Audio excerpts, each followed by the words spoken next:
الشيطان الرجيم بسم الله الرحمن الرحيم الحمد لله الذي دل على ذاته بذاته وتنزه عن مجانسة مخلوقاته وجل عن ملائمة كيفياته بخطابه في كتابه والصلاة والسلام على خير خلقه وأفضل بريته سيد الأنبياء والمرسلين خاتم النبيين نبينا أبي القاسم محمد وآله الطيبين الطاهرين المعصومين الهداة المهديين أما بعد فقد قال الله سبحانه تعالى في كلامه المجيد وفرقانه الحميد بسم الله الرحمن الرحيم وما أرسلناك إلا رحمة للعالمين صلوات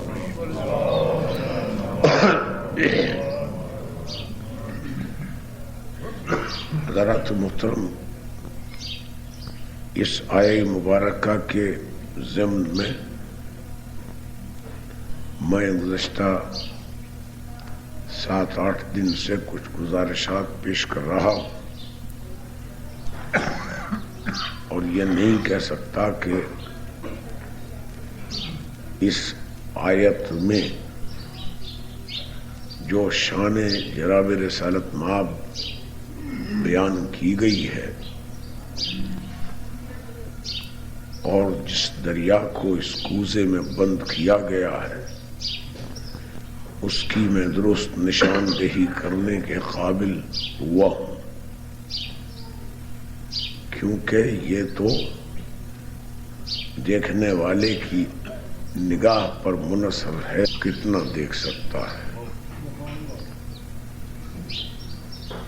آپ کو یاد ہوگا جناب امیر کا قول کہ اگر میں سورہ فاتحہ کی تفسیر لکھوں تو اس کا بوجھ 40 اونٹوں پر آئے۔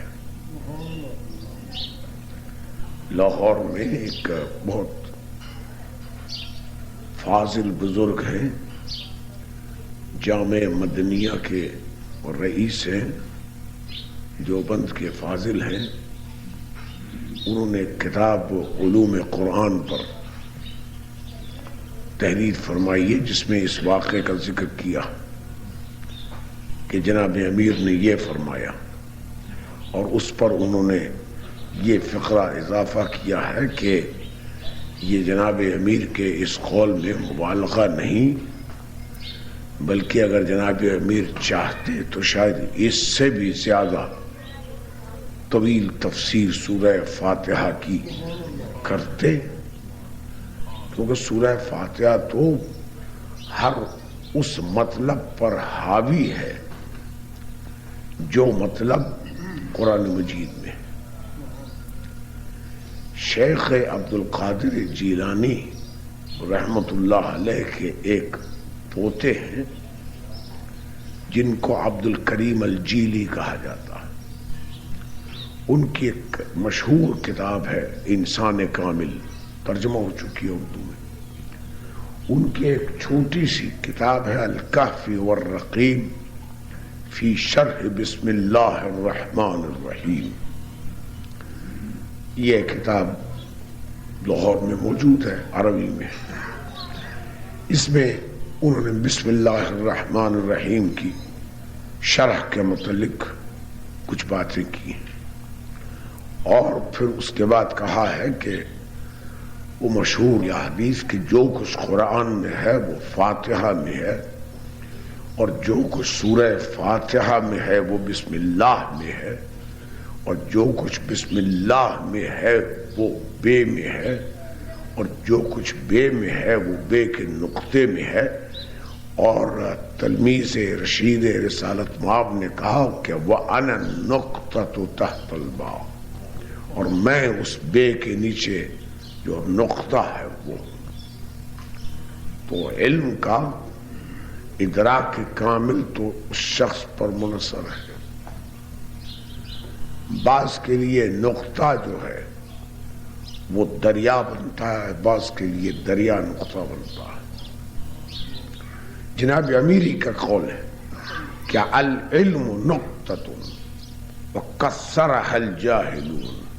علم تو ایک نقطہ تھا جس کو جاہلوں نے کثرت دے دی ہے اس نقطے کو. تو یہ کثرت کبھی وحدت میں سمٹتی ہے تو علی بن جاتی ہے، اور جب کثرت کی شکل میں آتی ہے تو کائنات کی شکل اختیار کر لیتی ہے. اور اس تمام کائنات کے لیے رحمت ہے جناب رسالت مآب. کل میں نے رحمت کے معنی کے بارے میں چند باتیں عرض کی تھی کہ حضور رحمت ہے تو کن معنوں میں؟ کیا انہی معنوں میں جن معنوں میں دنیا کی اور رحمتیں ہیں؟ کل لاہور میں بہت شدید بارش ہوئی. کچھ لوگ خوش تھے کہ اللہ کی رحمت ہے، کچھ لوگ پریشان تھے جو پھنس گئے تھے پانی میں. وہ پریشان تھے کہ کس مصیبت میں پھنس گئے. تو کیا حضور اکرم رحمت للعالمین تو اس مفہوم میں، اس ناقص مفہوم میں؟ ظاہر ہے کہ قرآن نقص کا بیان نہیں کرتا، خدا نقص پیدا نہیں کرتا. جب اس نے کسی کو رحمت للعالمین بنایا تو وہ عین رحمت ہے، کسی کے لیے زحمت نہیں. بلکہ اگر ظاہر ہو پتہ چلے کہ کسی کے لیے زحمت ہے تو ہمارا قصور ہے کہ ہم اسے زحمت سمجھ رہے ہیں، وہ زحمت ہے نہیں. ایک واقعہ ہے زندگی رسالت مآب صلی اللہ علیہ وآلہ وسلم کا کہ ایک شخص کو ایک جرم کے اقرار کرنے پر خود آ کر کہا کہ یا رسول اللہ مجھے پاک کیجیے. تو آپ نے منہ پھیر لیا. اس نے پھر آ کر کہا مجھے پاک کیجیے. آپ نے پھر خاموشی اختیار کی. 4 مرتبہ اس شخص نے اصرار کیا مجھے پاک کیجیے. تو آخر جناب رسالت مآب نے حکم دیا کہ اس کو سنسار کرو. سنساری کے لیے لوگ لے گئے. جب پتھر اس پر پڑ رہے تھے تو ایک بزرگ کے دامن پر ایک قطرہ خون اس کا آ گرا. تو انہوں نے اس شخص کو جس کو پتھر پڑ رہے تھے کچھ برا کہا. تو رحمت کائنات نے سن کر کہا کہ اسے برا نہ کہو، یہ تو ایسا پاک ہو گیا ہے جیسے ماں کے پیٹ سے ابھی پیدا ہو. تو پتھر پڑ رہے ہیں، اس کی زندگی جا رہی ہے، بظاہر زحمت ہے، لیکن اس کے حق میں عین رحمت ہے کہ رحمت کائنات نے اسر کر دیا. یہ رسول رحمت ہے. اب ہماری کوتاہی فہم ہے کہ ہم اس رحمت کے حدود کا ادراک نہیں کر سکتے. کیوں کہ یہ رحمت کس کس طریقے سے جلوگر ہوتی ہے اس کا ادراک کرنا ناقص عقل کے بس کا روگ نہیں. سب سے پہلی رحمت تو یہ ہے کہ وجود کائنات مرہون منت ہے ان کا. لولا کا لما خلقت الافلاق، اگر تو نہ ہوتا تو میں آسمان و زمین کو پیدا نہ کرتا. اور رحمت ہے اگر گستاخی پر محمول نہ کرے اور یہ نہ کہے کہ یہ شخص نبی کو خدا سے بڑھا رہا ہے، تو عرض کروں کہ صرف ہمارے حق میں نہیں، اگر یہ نہ ہوتے تو خدا کو پہچاننے والا کوئی نہ ہو۔ پہلے دن میں نے گزارش کی تھی کہ ہم قرآن کو قرآن سمجھتے ہیں کلام الہی، کیوں؟ اس لیے کہ زبان محمد مصطفیٰ صلی اللہ علیہ وآلہ وسلم نے اسے قرآن کہا ہے، ورنہ ہمارے پاس کوئی سند نہیں۔ ہم خدا کو وحدہ لا شریک کہتے ہیں، دیکھ کر نہیں، اس لیے کہتے ہیں کہ صادق و امین نے اسے وحدہ لا شریک کہا۔ ہم نماز پڑھتے ہیں، کیوں پڑھتے ہیں؟ اس لیے کہ سنت رسول ہے۔ ہم زکوٰۃ دیتے ہیں، کیوں دیتے ہیں؟ کہ قول رسول سے ثابت ہے۔ یہ جتنی باتیں ہم کرتے ہیں، مختصر یہ کہ اسلام مکمل پورے کا پورا اگر مر تو قول رسالت معاف کا یا فعل رسالت تو سب سے بڑی رحمت ہے۔ کیوں کہ یہی وہ دین ہے جس کے متعلق ارشاد باری تعالیٰ ہے کہ الیوم اکملت لکم دینکم واتممت علیکم نعمتی۔ خدا جب کہہ دے کہ میں نے اپنی تمام نعمتیں مکمل کر دی ہیں، تو پھر اندازہ کیجئے کہ ان نعمتوں کا احاطہ کیا ہوگا جب خدا کہے۔ جب خدا کہے کہ میں نے اس دین کو کامل کر دیا، تو کامل کا تصور بدلتا ہے شخص کے لحاظ سے۔ تو یہ دین کامل اور نعمت تامہ ہمیں میسر ہوئی تو کس کے صدقے میں؟ محمد مصطفیٰ کے صدقے میں۔ لیکن ہماری کوتاہی فہم اور مغربی طاقتوں کی سازش کہ ہم نے محمد مصطفیٰ کو ایک عام بشر کی حیثیت میں دیکھنا شروع کیا اور سمجھا کہ یہ جا چکے، اب ختم ہو گئے۔ لیکن میں یہ عرض کروں کہ اگر رحمت للعالمین ہیں تو پھر انہیں اس دور میں بھی ہونا چاہیے، ورنہ خدا پر طعن ہوتا ہے کہ اگر رحمت للعالمین ایک شخص کو بنایا اور بھیجا اور یہ 60-65 سال کے لیے، باقی زمانہ کیا کرے؟ ان لوگوں کا قصور کیا ہے جو ان کے بعد آئے؟ لیکن رحمت ایزدی اتنی کنجوسی نہیں کرتی۔ اس رحمت کا تقاضا یہ ہے کہ انسان کو ایک ایسا معاشرہ ملے کہ وہ اپنے تمام صلاحیتوں اور اپنے تمام جواہر کو بروئے کار لا سکے۔ ایسا معاشرہ جس میں کوئی اس کا حق غصب نہ کرے، کوئی اس کو تنگ نہ کرے، کوئی اس کی چیز چھینے نہیں، کوئی اس کے رستے میں رکاوٹ پیدا نہ کرے، کوئی اس کو پریشان نہ کرے، کوئی اس کے گھر کو برباد نہ کرے، کوئی اس کی آبرو کو خراب نہ کرے۔ یہ ساری چیزیں ایک ایسے معاشرے کی نشاندہی کرتی ہیں جس کو ہم اصطلاح میں فلاحی معاشرہ کہتے ہیں، ویلفیئر اسٹیٹ۔ وہ معاشرہ دینا رحمت ایزدی کا حق ہے۔ اس نے کہا کہ دوں گا۔ اسلام اس معاشرے کا ڈرافٹ ہے، قرآن مجید اس معاشرے کا دستور ہے کہ اس کے مطابق عمل کرو گے وہ معاشرہ بن کے رہے گا۔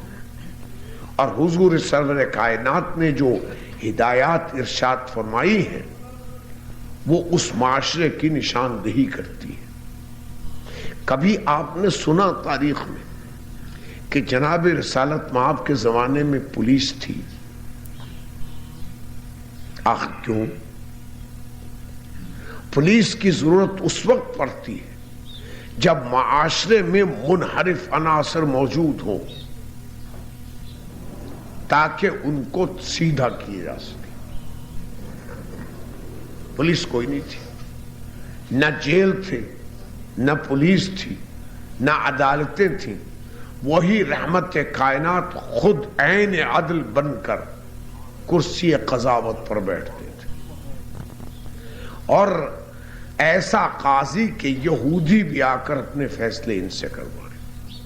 یہودی تو خیر یہودی ہیں، جب ابھی انہوں نے اپنے اعلان نہیں فرمایا تھا اس وقت کفار مکہ نے متفقہ طور پر ان کو قاضی القضات تصور کیا تھا، اور حجر اسود کے تنصیب میں ان کا فیصلہ آخری گردانا گیا، تو اس رحمت نے اس معاشرے کو تبدیل کیا۔ وہ لوگ جو ایک دوسرے کے جانی دشمن تھے دوست بن گئے۔ خداوند عالم نے کلام الہی میں اشارہ کیا ہے وَاعْتَصِمُوا بِحَبْلِ اللَّهِ جَمِيعًا وَلَا تَفَرَّقُوا وَاذْكُرُوا نِعْمَةَ اللَّهِ عَلَيْكُمْ إِذْ كُنْتُمْ أَعْدَاءً فَأَلَّفَ بَيْنَ قُلُوبِكُمْ فَأَصْبَحْتُمْ بِنِعْمَتِهِ إِخْوَانًا وَكُنْتُمْ عَلَى شَفَا حُفْرَةٍ مِّنَ النَّارِ فَأَنْقَذَكُمْ مِنْهَا كَذَلِكَ يُبَيِّنُ اللَّهُ آيَاتِهِ لَعَلَّكُمْ تَهْتَدُونَ۔ اللہ کی رسی کو مضبوطی سے پکڑو، یا اللہ کی رسی کی پناہ میں آ جاؤ اور انتشار کا شکار نہ بنو۔ یہ حکم الہی ہے۔ اس کا مطلب یہ ہے کہ جو شخص درپے انتشار و افتراق ہے وہ کتنا ہی بڑا متقی کیوں نہ بنتا پھرے، وہ حکم الہی کی خلاف ورزی کر رہا۔ اس کی نشاندہی قرآن نے مختلف مقامات پر کی ہے کہ ہم یہ مفسد ہیں، اگرچہ اپنے آپ کو مصلح کہتے لیکن ہیں مفسد۔ تو اللہ کی رسی کی پناہ میں آ جاؤ یا پکڑ لو، دونوں معنی، اور انتشار کا شکار نہ بنو۔ اور یاد کر رکھو کس چیز کو؟ اس نعمت کو جو خدا نے تم پر نازل کی کہ تم ایک دوسرے کے جانی دشمن تھے، اور اس نعمت کے بدلے میں تم ایک دوسرے کے بھائی بن گئے، اور تم آگ کے گڑھے کے کنارے کھڑے تھے، اس نے تمہیں اس سے بچا لیا۔ اس کا ذکر کرو، یہ نعمت ہے۔ اور خداوند عالم اپنی آیات کو، نشانیوں کو یوں ہی واضح کرتا رہتا ہے تاکہ شاید تمہارے دل میں طلب ہدایت کی خواہش پیدا ہو جائے۔ ذکر کیا۔ اب یہ جو کچھ ہوا الف بین قلوبکم، یہ تالیف بین القلوب جو ہے، یہ تبدیلی معاشرہ، وہ عرب جن کو دنیا کسی قابل نہ سمجھتی تھی، ان عربوں نے دنیا کو بتا دیا کہ محمد مصطفیٰ کے ماننے والوں کی مادی، جسمانی، جذباتی، عقلی، تصوراتی حدود کہاں کہاں تک پہنچتی۔ اگر آج مسلمانوں کی فلسفے میں اور سائنس میں اور ریاضیات میں کام نہ ہوتا تو آج یورپ کہیں اور ہوتا، اور اس کا اعتراف یورپ والوں نے خود کیا۔ جابر ابن حیان پر ہوم یارڈ نے جو مضمون لکھا ہے اور اپنی ان آرگینک کیمسٹری کے ابتداء میں جو مقدمہ لکھا ہے اس میں واضح لکھ دیا کہ اگر یہ شخص نہ ہوتا جابر ابن حیان تو یورپ میں علم کیمیا یوں پروان نہ چڑھ سکتا، اور اس کو یورپ والوں کے تعصب نے گیبر بنا دیا۔ گیبر مدت تک اسے ایک لاطینی شہزادہ سمجھتے رہے. جب اس کے رسائل دریافت ہوئے تو معلوم ہوا کہ اس کا تو روم ووم سے کوئی تعلق نہیں، وہ تو عرب ہے، مسلمان ہے. اور جب اس کے رسائل کچھ چھپ گئے ہیں، جب اس کے رسائل پڑھے تو معلوم ہوا کہ اپنے رسائل میں ہر ایک میں ہر پیراگراف کی ابتدا یوں کرتا ہے جابر کہ میرے آقا و مولا جعفر صادق نے مجھ سے یوں فرمایا. یہ جعفر صادق کے پاس جو میں نے ذکر کیا تھا، یہ محمد باقر علیہ السلام کے پاس، یہ امام زین العابدین علیہ السلام کے پاس، یہ امام حسین علیہ السلام کے پاس، یہ امام حسن علیہ السلام کے پاس، یہ جناب امیر علیہ السلام کے پاس جو علم آیا، اور اس علم سے جو دنیا کو فائدے پہنچے، اس کا منبع و مصدر کیا تھا؟ کبھی آپ نے حضرت علی کے کسی استاد کا نام سنا؟ کون سا استاد؟ خود ان کا قول ہے کہ علمنی رسول اللہ الف باب من العلم ففتح لی الف باب من کل باب. اور خود جناب امیر کا اعتراف کہ انا عبد من عبید محمد، میں محمد کے غلاموں میں سے ایک غلام ہوں. یہ علی ہے. تو یہ علم و فضل جو دنیا میں پھیلا، یہ روشنی جو چار دانگ عالم میں پہنچی، یہ انسانی تصور کے افق کو جو کشادگی ملی، یہ جو انسان اس قابل ہوا کہ چاند تک جا پہنچے اور مریخ کی خبر لائے، ان سب کو اگر ریڈیوس کریں، ان کا مصدر تلاش کریں تو مصدر مجھے ملتا ہے ذات محمد مصطفیٰ صلی اللہ علیہ وآلہ وسلم. لیکن افسوس ہے کہ دنیا نے اس مصدر سے فائدہ نہ اٹھایا. ایسے ہی جیسے سمندر سے کوئی قطرہ لے لی ایک، اور راسکا نے اس کا اعتراف کیا اور کہا کہ اگر دنیا نے محمد مصطفیٰ کے اس بیٹے کی بات سن لی ہوتی تو آج سائنس کہیں کی کہیں ہوتی. لیکن لوگوں نے بات نہیں سنی. امام جعفر صادق علیہ السلام سے ایک شخص نے پوچھا کہ حضور، یہ ارسطو کہتا ہے کہ ہوا ایک عنصر ہے. پرانے زمانے میں یہی کہتے تھے، 4 عناصر ہیں، آگ، پانی، مٹی اور ہوا. تو امام جعفر صادق علیہ السلام نے فرمایا مسکرا کر کہ مجھے تعجب ہے کہ ارسطو ایسا ذہین شخص یہ غلطی کرے. ہوا عنصر نہیں بلکہ یہ تو بہت سی ہواؤں کا مجموعہ ہے. کچھ ہوائیں خود جلتی ہیں، کچھ جلاتی ہیں، کچھ بجھاتی ہیں، کچھ نہ جلاتی ہیں نہ بجھاتی ہیں نہ خود جلتی ہیں. اور پھر راسکا نے کہا کہ یہ خبر دے دی لیکن کسی نے توجہ نہیں کی، اور آ کر پھر لیوازیے نے یہ آکسیجن الگ کی اور ثابت کیا کہ ہوا جو ہے عنصر نہیں بلکہ یہ ایک مخلوط، مختلف گیسوں کا مخلوطہ ہے، مجموعہ ہے. تو اگر اس وقت لوگوں نے اس بات پر کان دھرے ہوتے اور آکسیجن دریافت ہو چکی ہوتی تو سائنس کی ترقی میں کم از کم 1000 سال کا فرق پڑ گیا. دنیا نے پرواہ نہیں کی. تو یہ رحمت ہے. میں نے عرض کیا کہ یہ تو رحمت کے چند پہلو، ایک ان تمام پہلوؤں کا ادراک بس کا روگ نہیں. میں تو انہی باتوں کو رحمت سمجھوں گا جو اپنے حوالے سے دیکھتا ہوں.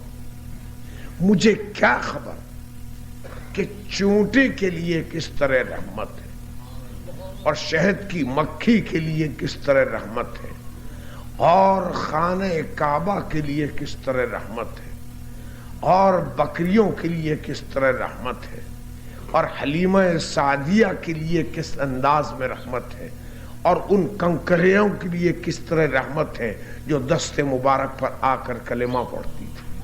ہمیں اس کا علم نہیں. ہم کیسے جانیں؟ یہ تو سورج سے پوچھئے کہ اس رحمت کائنات سے کیا حاصل کرتے ہو، چاند سے دریافت کیجئے کہ اس رحمت سے تمہیں کیا ملتا ہے، کہکشاں سے پوچھئے کہ تم نے یہ روشنی کہاں سے حاصل کی، آسمان کی تہوں سے دریافت کیجئے کہ تمہیں یہ ثبات کس طرح ملا، تو آسمان مجھے کہے گا ثبات کی بات کرتے ہو، میری تو خلقت ہی محمد مصطفیٰ کے صدقے میں ہوئی، تو ان کی رحمت کا ادراک ممکن نہیں، لیکن ہم کوشش کرتے ہیں۔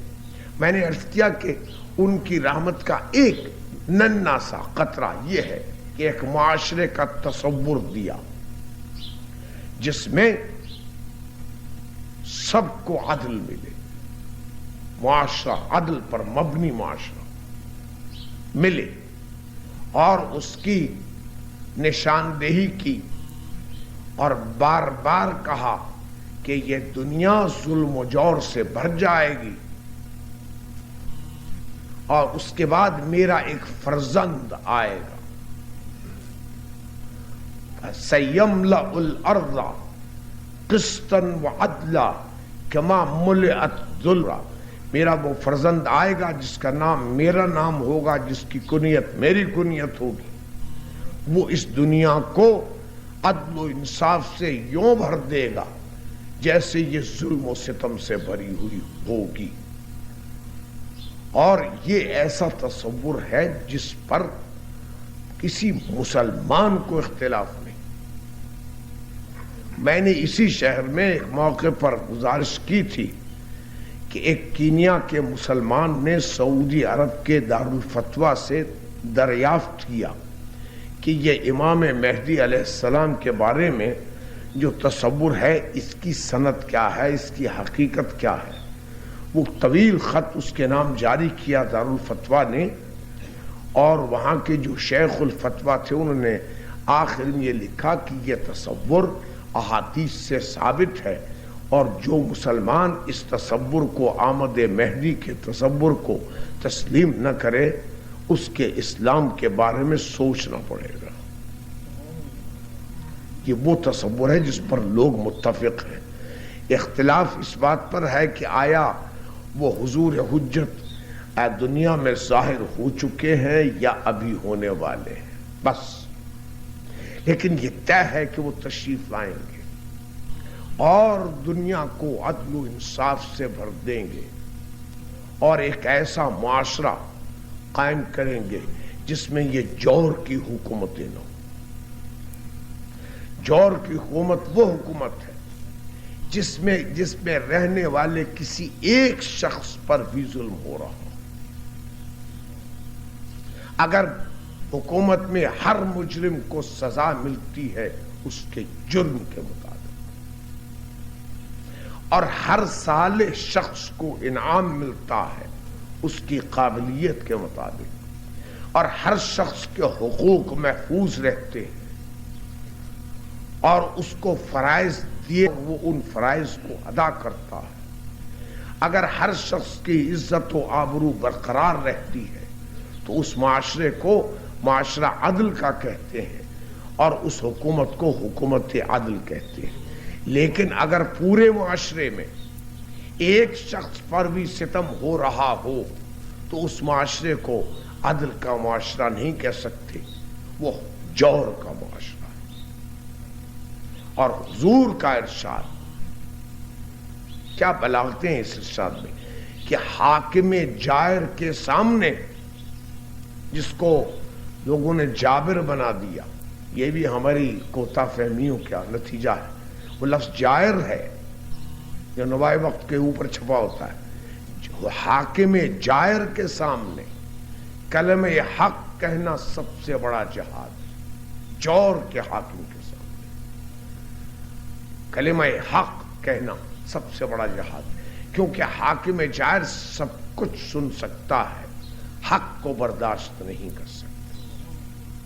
تو جہاں حاکم جائر ہو، جہاں حکومت جور ہو، جہاں عدل و انصاف لوگوں کو نہ ملتا ہو، اس حکومت کو اور اس معاشرے کو ہم عدل کا معاشرہ نہیں کہہ سکتے، اور یہ وہ معاشرہ نہیں ہے جس پر نور محمدی کی چھاپ پڑی۔ ابھی کچھ دیر کے بعد عرض کروں گا۔ بہرحال یہ ایک معاشرہ وہ ان کا بیٹا، ان کا فرزند قائم کرے گا۔ اب بات سے بات نکلتی ہے، میں عرض کروں کہ جناب اس معاشرے میں امریکہ اور روس اور فرانس اور انگلستان اور دوسرے ممالک روز بروز ترقی کر رہے ہیں اپنے ہتھیاروں میں۔ ایسے ایسے خوفناک ہتھیار معرض وجود میں آ چکے ہیں کہ اگر ان سب ہتھیاروں کو لوگ استعمال کر دیں تو پھر اس کائنات نہ ملے، پرچے اڑ جائیں ان ستاروں کی اور اس زمین کی۔ ایسے خوفناک ہتھیار کہ اگر ایک قطرہ اس زہر کا شہر کے ٹینک میں ڈال دیا جائے تو پورا شہر سو جائے۔ ایسے خوفناک گیسیں دریافت ہو چکی ہیں کہ اگر وہ کسی علاقے میں پھینک دی جائیں تو سارا علاقہ مفلوج ہو جائے یا اندھا ہو جائے۔ یہ خوفناک ہتھیار پیدا ہو چکے ہیں اور ہر روز ان میں اضافہ ہو رہا۔ تو حضور کے یہ فرزند جب آئیں گے معاشرہ عدل کا قائم کرنے کے لیے تو ان کے پاس تو ہوگی تلوار، تو یہ ان مسخروں سے لڑیں گے کیسے؟ تلوار کا ایٹم بم کے ساتھ کیا مقابلہ، تلوار کا ٹینک کے ساتھ کیا مقابلہ، تلوار کا میزائل کے ساتھ کیا مقابلہ۔ اب حضور قائم کے پاس جیسے مشہور 313 مومن ہوں گے، 313 کی بجائے 3,13,000 مومن بھی ہوں تو تلواروں کے ساتھ ان کا مقابلہ کیسے ہو سکتا ہے؟ تو اگر قول رسول حق اور ظاہر ہے کہ حق، ہم بھاگ نہیں سکتے، اور اگر حضور کی پیش گوئی درست اور ظاہر ہے کہ درست، تو پھر ہمیں سوچنا پڑے گا کہ یہ حضرت قائم جب تشریف لائیں گے تو ان نامعقول قسم کے حاکمان جور کو ختم کیسے کریں گے؟ تلوار سے تو ہو نہیں سکتا، کون سا طریقہ استعمال کریں گے؟ اب جب میں نے اس بات پر فکر کی، سوچا، تو بات ایک سمجھ میں آئی کہ ایک ہی طریقہ، اور وہ طریقہ یہ ہے ان کے پاس کوئی ایسی قوت خداوند عالم دے کہ یہ ایک نگاہ ڈالے مشرق کی طرف اور ایک نظر ڈالے مغرب کی طرف، تو مشرق و مغرب کے اندر جتنے وسائل قوت ہیں وہ سلب ہو جائیں، ٹینک چل نہ سکیں، وائرلیس کام نہ کر سکے، میزائل بیکار ہو جائیں، ایٹم بم محض ایک ذرہ ہو، اور یہ جتنے ہتھیار ہیں وہ ہتھیار نہ رہے، تو پھر یہ حاکمان جور کچھ نہیں کر سکتے۔ اور یاد رکھیے کہ ظالم جائر اسی وقت دندناتا ہے جب اس کے پاس ہتھیار، اور جب ہتھیار اس سے چھین لیے جائیں تو اس وقت اس کی گھگی بن جاتی ہے۔ یہ نشان ہے بلی کا۔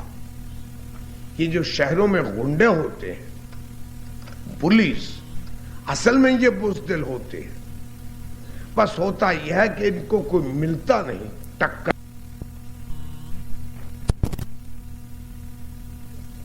تو سب سے پہلے ہتھیار پھینکنے والے یہی ہوتے ہیں، ورنہ بازاروں میں بنکارتے ہیں، دندناتے پھرتے ہیں، مار دیں گے، یہ کر دیں گے۔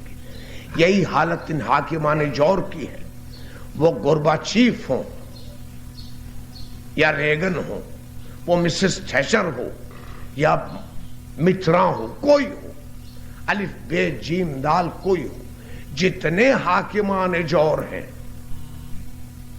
اگر ان سے طاقت کے وسائل چھین لیے جائیں تو ان کی حیثیت اس ڈھول کی سی ہے جو پھٹ چکا ہو، آواز نہیں نکل سکتی۔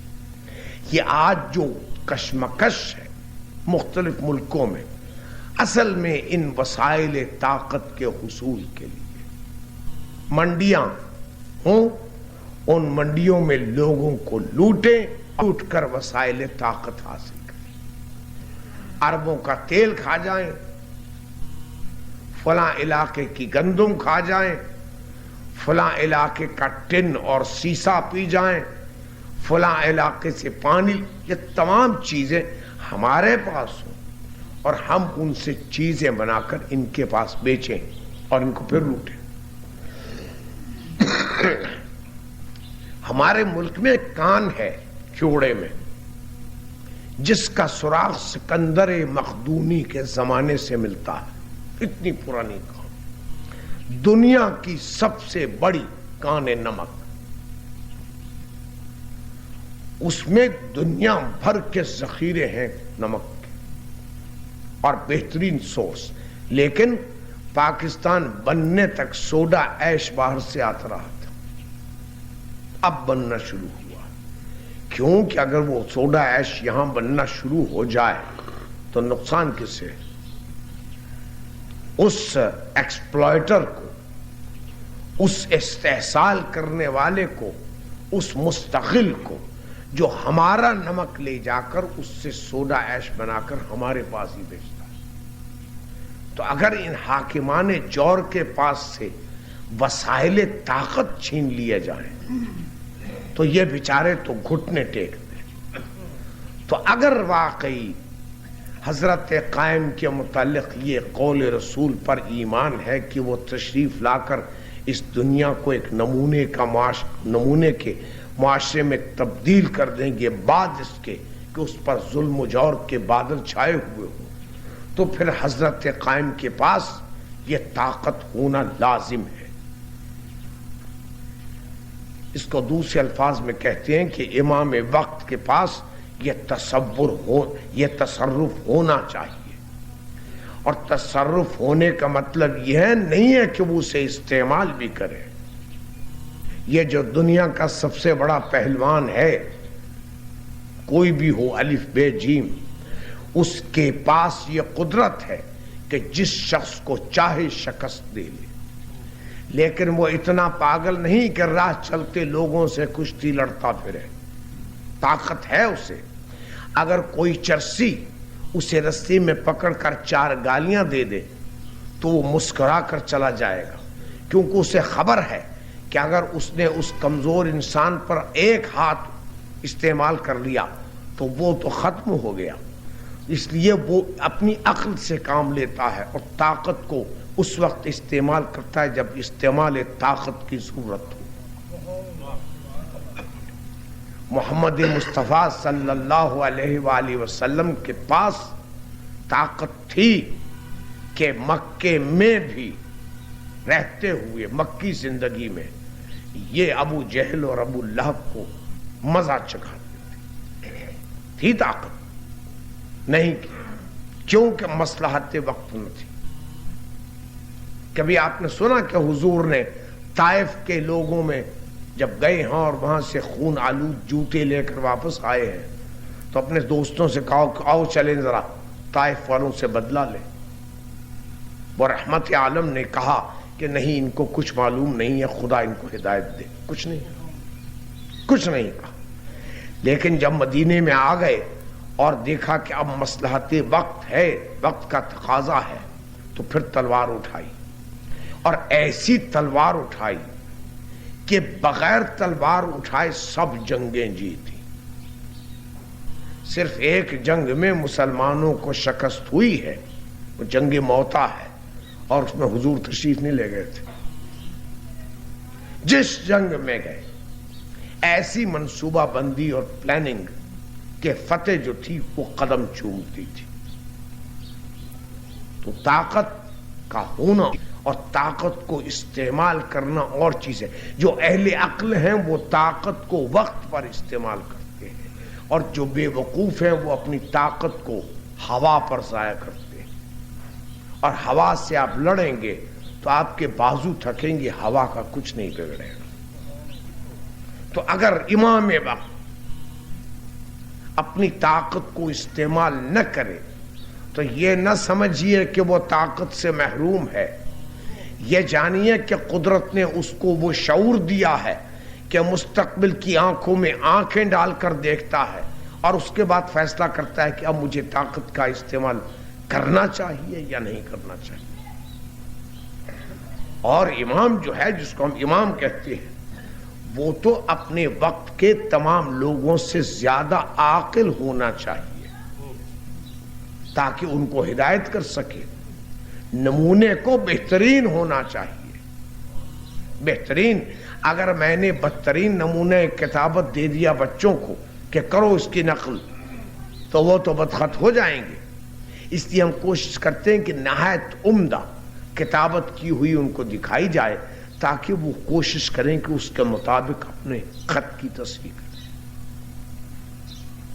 اس رحمت حق اور رحمت عالم کو اور رحمت کائنات کو سمجھنے کے لیے ہمیں شعور و ادراک چاہیے۔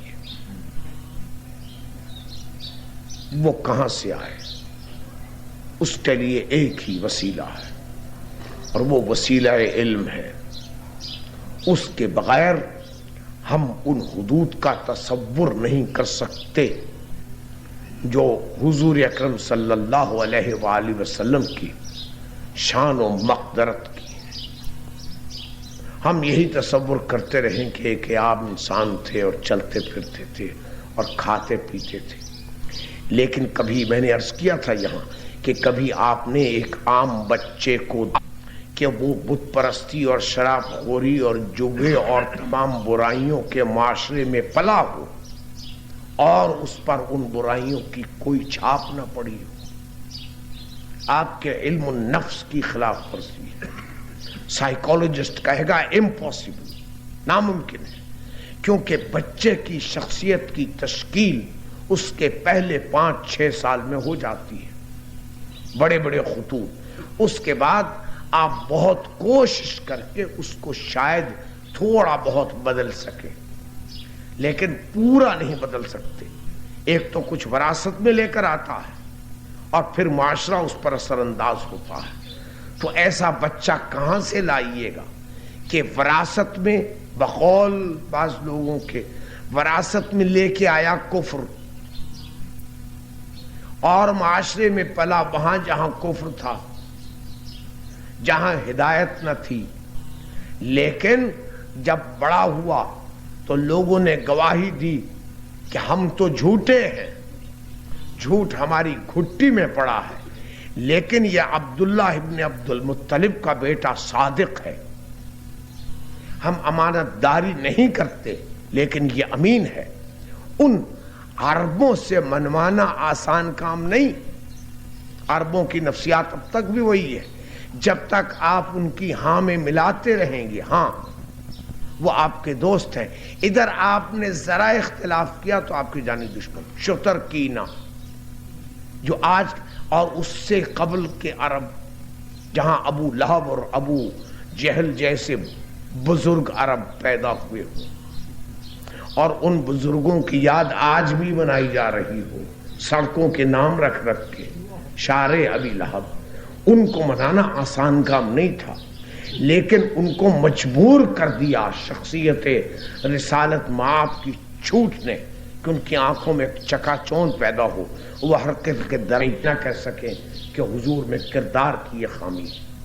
تو میں نے عرض کیا تھا اس دن بھی کہ کردار کی یہ پرفیکشن کہاں سے ملی؟ کیا یہ قدرتی فطری چیز ہے؟ بقول لوگوں کے ماں باپ کافر، چچا اور دادا کافر، ارد گرد کافر، شراب خوری کا ماحول، بت پرستی کا ماحول، اس ماحول میں رہ کر کسی بچے کے ذہن میں یہ تصور کیسے آئے گا کہ بت پرستی بری چیز ہے؟ باقی باتیں چھوڑ دیجئے۔ تو ایک ہی میرے پاس راستہ ہے کہ یا میں یہ کہوں کہ محمد مصطفیٰ جو ہیں وہ ہیں تو بشر، لیکن کسی اور قسم کے بشر ہیں، اور قرآن بھی یہی کہتا ہے یوحا الیہ، مجھ پر وحی نازل ہوتی ہے۔ اور حضرات محترم، وحی ہر نتھو خیرے پر نازل نہیں ہوتی، اس کے لیے ظرف قابل چاہیے جو اس وحی کا متحمل ہو سکے. لو انزلنا ھذا القرآن علی جبل لرأیتہ خاشعا متصدعا من خشیۃ اللہ. اگر اس قرآن کو پہاڑ پر نازل کرتے تو دیکھتا کہ خوف خدا سے وہ پہاڑ لرز اٹھتا. لیکن یہ قرآن نازل ہوا قلب محمد مصطفیٰ پر اور وہ تو نہیں لرزا. تو ظرف کی بات ہے. اس ظرف کو دیکھیے، یہ نہ دیکھیے کہ وہ شخص اپنے آپ کو کہتا. شریف آدمی کبھی اپنی تعریف نہیں کیا کرتا. اگر اس میں شرافت ہے، اگر اس میں تہذیب ہے، وہ کبھی نہیں کہے گا میں اتنا قابل ہوں. وہ یہی کہے گا کہ میں تو جناب اللہ کا حقیر بندہ ہوں. آپ جانتے ہیں کہ اس کی منزلت کیا ہے. تو میں لفظوں پر نہ جائیے گا. ایک ہی صورت ہے کہ اگر وہ بشر ہیں تو وہ بشر ایسے ہیں جن پر وحی نازل ہوتی ہے. اور یاد رکھیے کہ اس آیہ مبارکہ میں یہ کہیں نہیں کہا گیا کہ کس عمر میں وحی نازل ہوتی ہے. یوحنا بشر مثلکم. تو بشر کب؟ وقت پیدائش بھی بشر تھے اور اس کے بعد بھی بشر تھے، اور جب جوان ہوئے اس وقت بھی بشر تھے، اور جب ابو طالب کے ساتھ شام کا سفر اختیار کیا ہے اس وقت بھی بشر تھے. کہ ایک پادری نے دیکھ کر کہا کہ یہ تمہارا کیا لگتا ہے؟ تو ابو طالب نے کہا میرا بھتیجا ہے، بیٹوں سے زیادہ عزیز ہے، کہ خبردار اس کو شام لے کر مت آؤ، کہ اگر پتہ چل گیا عیسائیوں کو تو وہ چھوڑیں گے نہیں. اور اس کے بعد ابو طالب نے شام کا سفر چھوڑ دیا، اور اس سفر کے چھوڑنے سے ابو طالب کی تجارت ختم ہو گئی. تو بشر تھے نا. اور جب مال تجارت لے کر گئے ہیں جناب خدیجہ کا تو بشر تھے.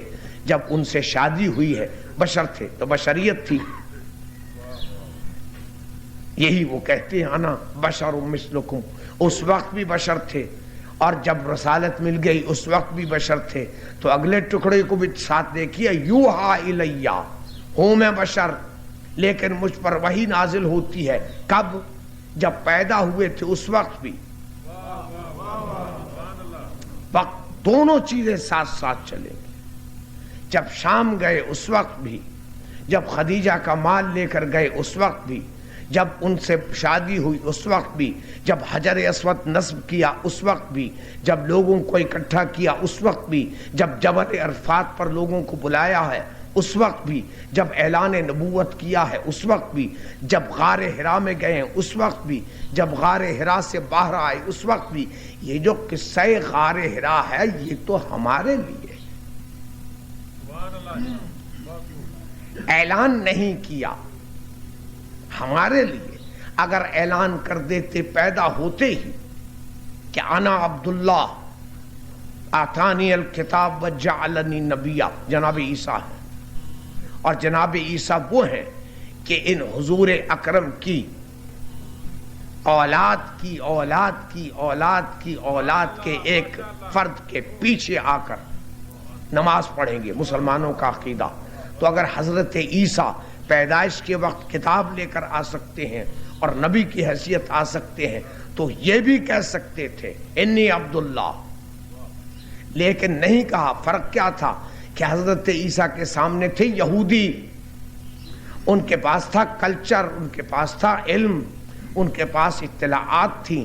اور حضور کے ارد گرد کون تھے؟ ہر شخص ابو جہل تھا، ہر شخص ابو لہب تھا. ان کو منوانا مشکل تھا. اگر حضور بولنا شروع کر دیتے پیدائش کے وقت تو لوگ ڈر کے مارے بھاگ جاتے اور کہتے کہ یہ تو کوئی جن آ گیا. یہاں ہوتا ہے کہ اگر کوئی بچہ پیدا ہو جائے جس کے دانت نکلے ہوں تو مائیں ان کے قریب نہیں جاتی کہ جن ہے، حالانکہ بیچارے کا حضور کچھ نہیں ہے، اس کی ڈیولپمنٹ ہی ایسے ہوئی.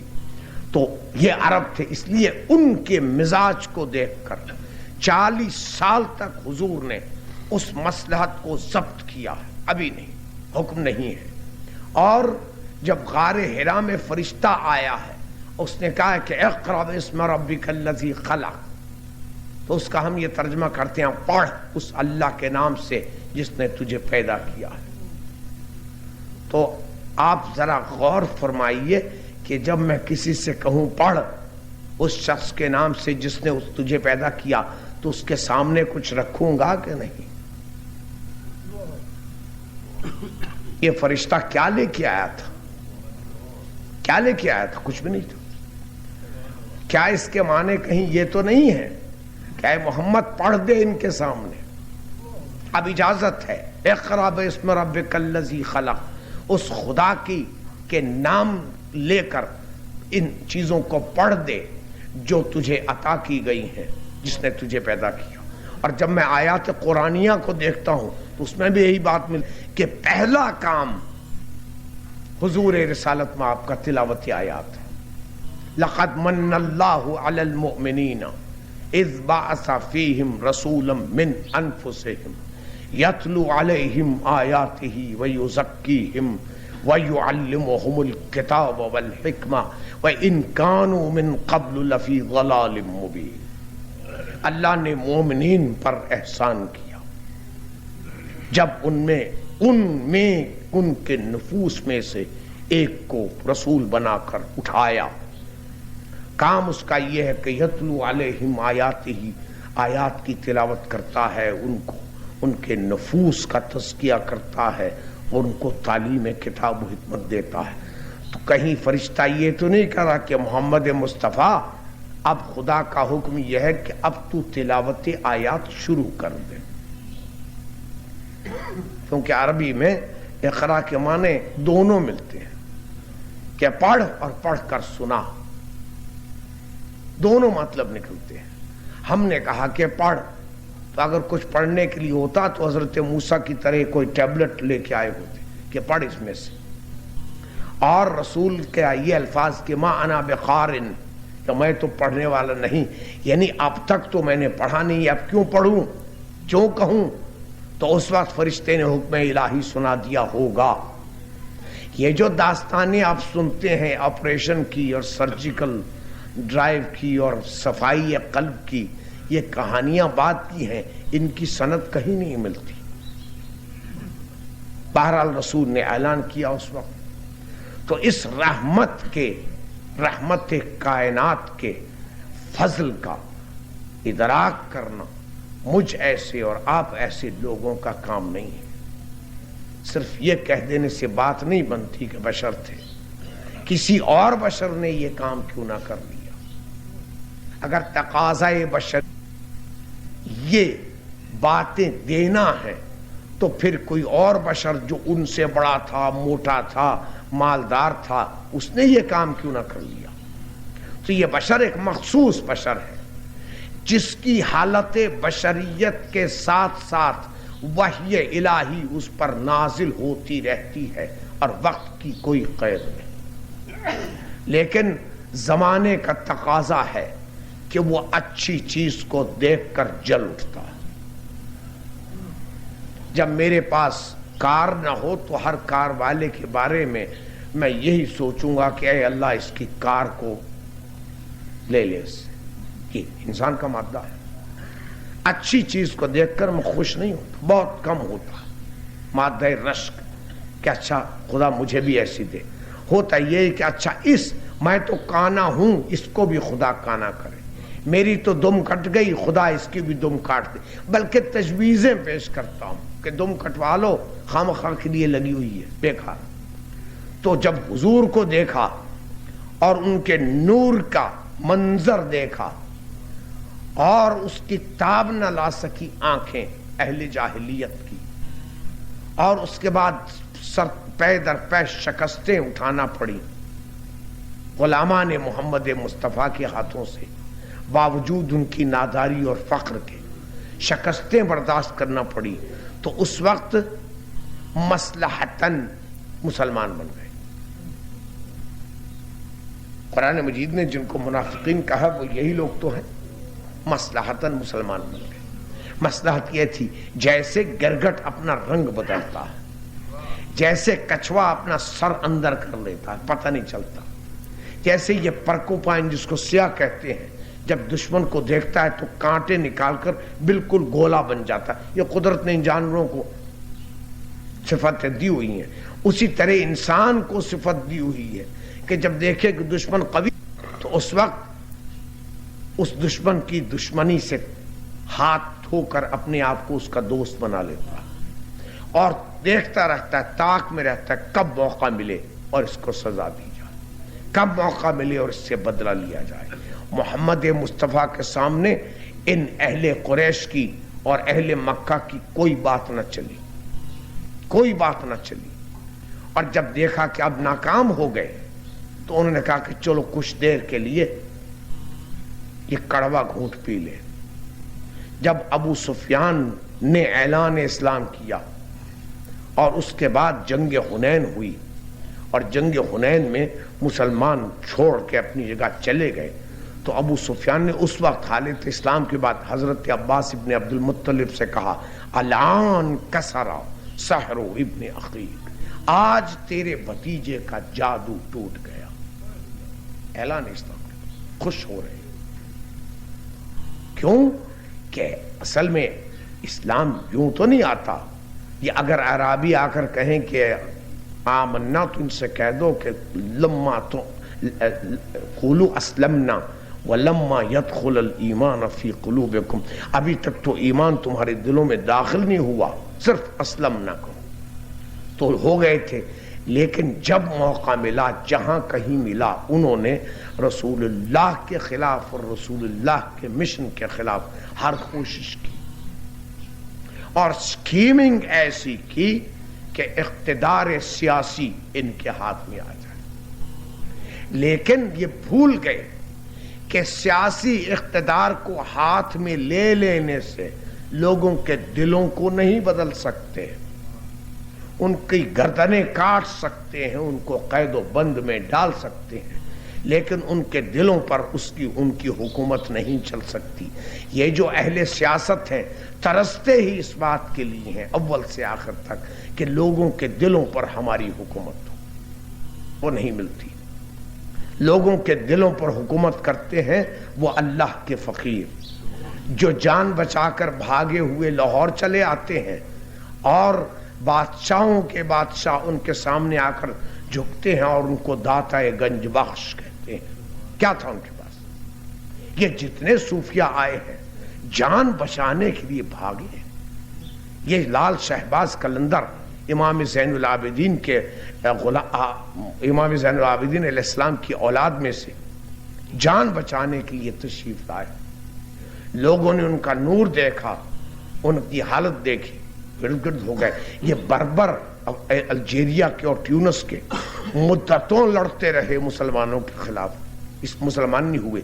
امام حسن علیہ السلام کی اولاد میں سے ایک شخص ادریس جان بچا کر اکیلا تنہا بھاگ کر وہاں پہنچا، کچھ نہیں کہا کسی سے، ایک کونے میں بیٹھ کے اللہ اللہ کرنا شروع کر دیا، مزدوری کی، پیسے کمائے۔ لوگوں نے دیکھا کہ یہ عجیب مسلمان ہے کہ نہ کسی سے لڑتا ہے، نہ کسی پر ستم کرتا ہے، نہ ظلم کرتا ہے، عام انسان کی طرح روزی کماتا ہے، خود بھی کھاتا ہے، باقی بانٹ دیتا ہے لوگوں میں اور دن رات نماز پڑھتا ہے۔ ان کے زیر اثر یہ بربر سب کے سب مسلمان اور اب تک مسلمان ہیں۔ یہ الجیریا کا انقلاب جو تھا اس کی ابتدا نعرہ اللہ اکبر سے ہوئی تھی اور مرکز اس کا مسجد تھی، یہ ان ادریس کی طفیل۔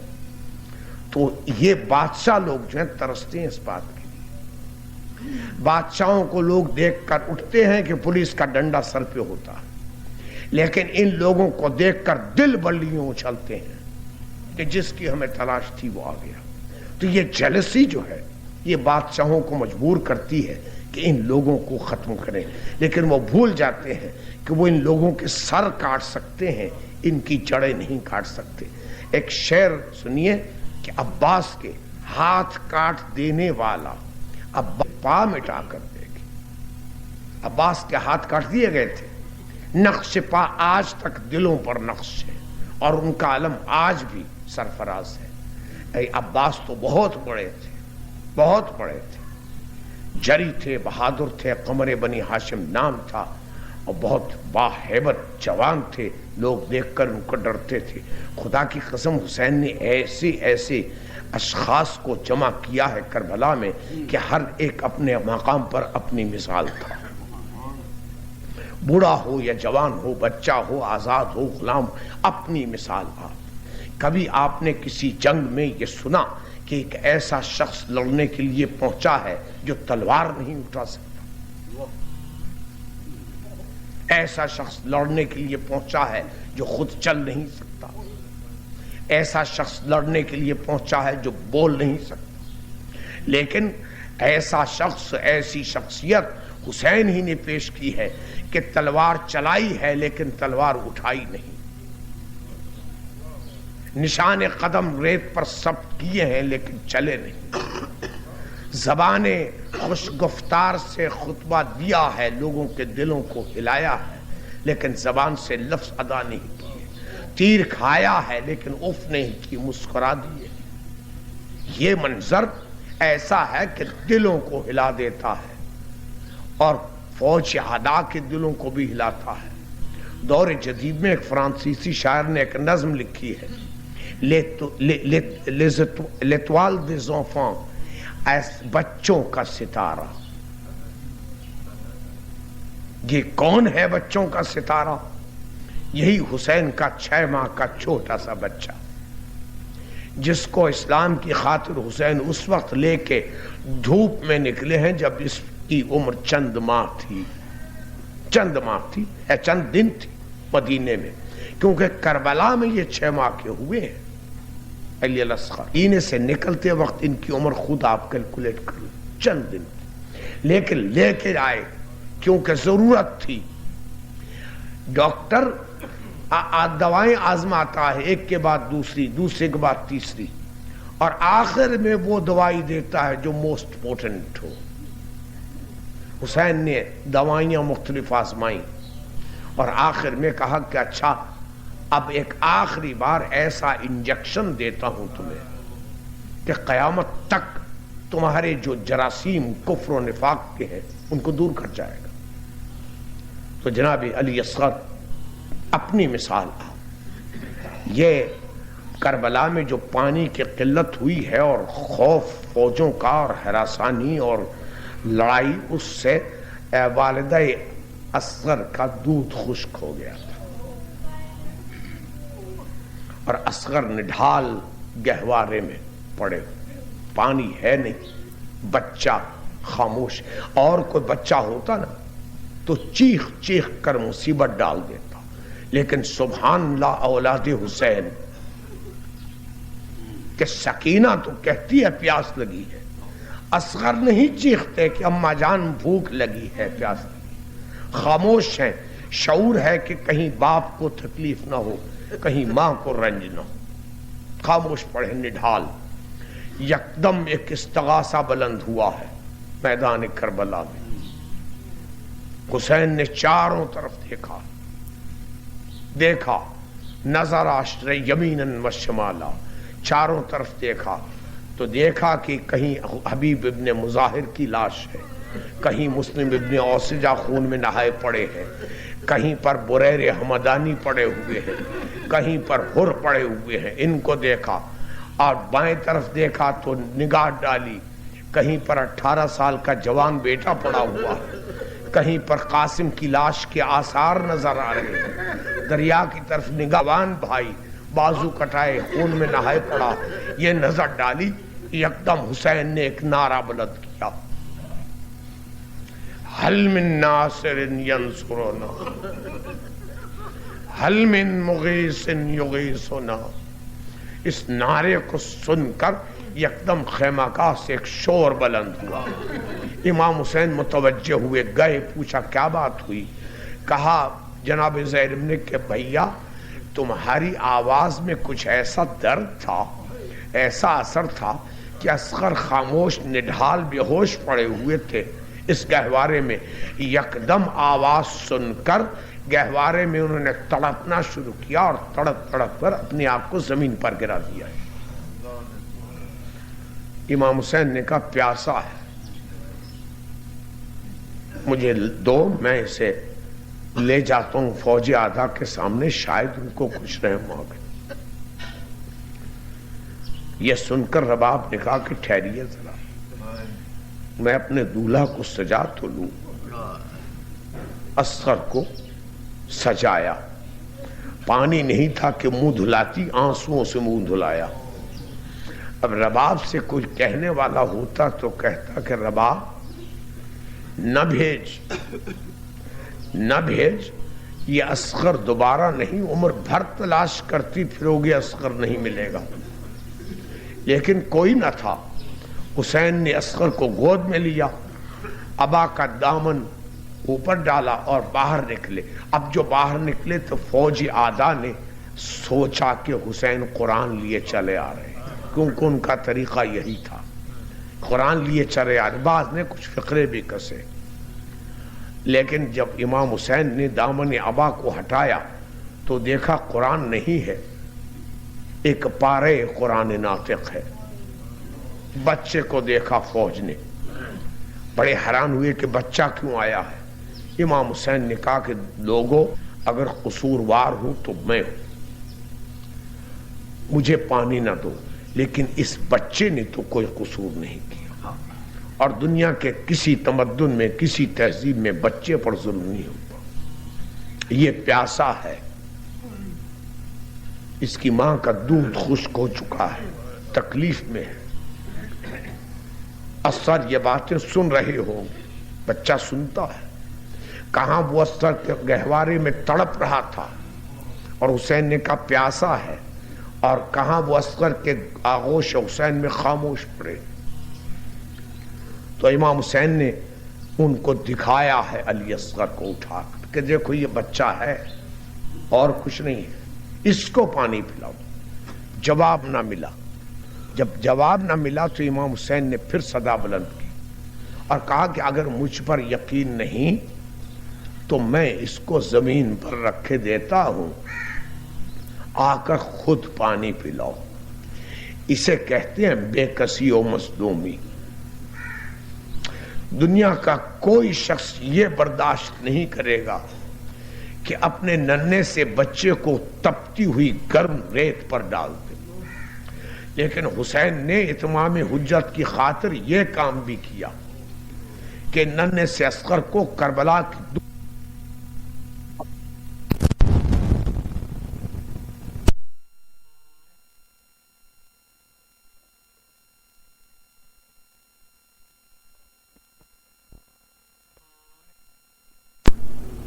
دنیا کا کوئی شخص یہ برداشت نہیں کرے گا کہ اپنے ننھے سے بچے کو تپتی ہوئی گرم ریت پر ڈال دے، لیکن حسین نے اتمام حجت کی خاطر یہ کام بھی کیا کہ ننھے سے اصغر کو کربلا کی دوپہر کی گرمی، کربلا کی اور ریت گرم، یاد رہے کہ کربلا میں ریت جو ہے وہ سنگلاخ کی شکل میں ہے، ان سنگریزوں پر اصغر کو ڈالا اور کہا کہ خود پانی پلاؤ۔ یہ حالت دیکھ کر فوج کے اندر ایک ہلچل ہوئی، لوگوں نے بعض نے رونا شروع کیا، ان میں نزاع شروع ہوئی۔ تو عمرو سعد نے کہا حرملہ سے کہ اقطع نزاع القوم، یہ لوگوں کا جھگڑا جو ہے ختم کر۔ اب حرملہ تیار ہو۔ ادھر حسین نے اصغر کو دوبارہ اٹھا لیا اور کہا کہ کچھ خیال کرو، جس رسول کا کلمہ پڑھتے ہو اس کے جگر کا ٹکڑا ہے۔ تو ادھر علی اصغر کو حسین نے اٹھایا، ادھر حرملہ نے ایک تیر چلایا، اس تیر نے حسین کا کندھا چھیدا، اصغر کا گلا چھیدا، لیکن بیٹا حسین کا تھا، بچے کو چوٹ لگے تو وہ روتا ہے کتنا بھی کمزور ہو۔ اصغر پر جب تیر لگا ہے تو اصغر نے مسکرا دیا ہے، بقول میر انیس کے کہ پہلے دودھ پھینکا کرتے تھے، اب خون پھینکا ہے اصغر نے، وہ خون حسین نے اپنے چلو میں لے لیا، چلو میں لے لیا۔ یہ حسین کے دل سے پوچھئے، حسین کے دل، یہ وہ جانتا ہے جس کی اولاد کہ بچے کا خون چلو میں لیا، آسمان کو دیکھا، زمین کو دیکھا، اس کے بعد وہ خون اپنی ریش مبارک پر مل لیا اور خدا کی درگاہ میں دعا کی تو خدایا گواہ رہنا۔ اس کے بعد حسین کو ایک خیال آیا، بچہ جا چکا تھا، خیال آیا کہ اگر بچے کو اس حالت ننھی سی گردن اس تیرے سے پہلو کے لگنے کے بعد کیا رہا ہوگا، اس حالت میں اگر بچے کو ماں کے سامنے لے گیا تو اس پر کیا بیتے گی، رباب کیا میری اصغر کو یہ پانی پلایا۔ تو حسین نے کہا نہیں، چھوٹی سی قبر کھودی اور اصغر کو اس میں لٹا دیا۔ پانی نہ تھا کہ غسل دے سکتے، کفن نہ تھا، انہی کپڑوں میں جو اصغر کے خون آلود کپڑے تھے ان کو دفن کیا اور نشان قبر مٹا دیا۔ یہ کیوں کیا ہمیں اس کی وجہ معلوم نہیں۔ حسین کو معلوم تھا کہ یہ حسرت بھی پوری نہیں ہوگی، لیکن جس طرح ہم بیج بوتے ہیں نا، اس طرح حسین نے قیامت تک کے لیے اسلام محمد کا بیج بویا کربلا کی زمین میں۔ اور اس کے بعد جب یہ سب کچھ ختم ہو چکا اور لوگوں نے سر گنے ہیں، ایک سر کم تھا، تو عمر سعد نے کہا کہ ایک بچہ بھی تو قتل ہوا تھا، اس کا سر کہاں ہے؟ اب پوری فوج نیزے ہاتھ میں لے کے پھر رہی ہے اور زمین میں چبو چبو کر دیکھ رہی ہے کہ کچھ۔ یکدم ایک شخص نے نعرہ مایا کہ وجدتو، میں نے پا لیا۔ کیا پا لیا؟ اب جو لوگوں نے دیکھا تو اس کے نیزے پر ایک ننھی سی لاش کٹ رہی تھی، وہاں سے اصغر کا سر بھی کٹا۔ میں سمجھتا نہیں کہ کیا کہوں کہ جب یہ قافلہ چلا ہوگا اور نیزوں پر سر رکھے گئے ہوں گے تو رباب کے دل پر کیا ماں نیزے پر اپنے بچے کا خون آلود سر، چھوٹا سا سر، لیکن خدا کی قسم اس چھوٹے سے سر نے وہ قیامتیں برپا کی ہیں کوفہ و شام کے بازاروں میں کہ بڑے سر نہ کر سکے۔ جب لوگ دیکھتے تھے کہ اچھا بڑے تو ٹھیک ہے، باغی تھے، اس بچے نے کیا قصور کیا تھا؟ اور سکینہ یہ کہتی ہوں گی کہ لوگوں یہ میرا ننھا سا بھائی تھا، پانی پینے گیا تھا، یہ قصور تھا۔ تو علی اصغر نے وہ بیج بویا ہے اسلام کا، اور آج تک وہ مسکراہٹ علی اصغر کی زمانے کے قلب پر ثبت ہے، اور جب تک زمانہ موجود ہے اور جب تک یاد علی اصغر موجود ہے اور جب تک وہ مسکراہٹ موجود ہے، اسلام کو گزند نہیں پہنچ سکتی۔ خداوند عالم ہمیں اس قابل بنائے کہ ہم اس یاد کو اپنے دلوں میں اور اپنے دلوں سے باہر ہمیشہ تازہ رکھیں۔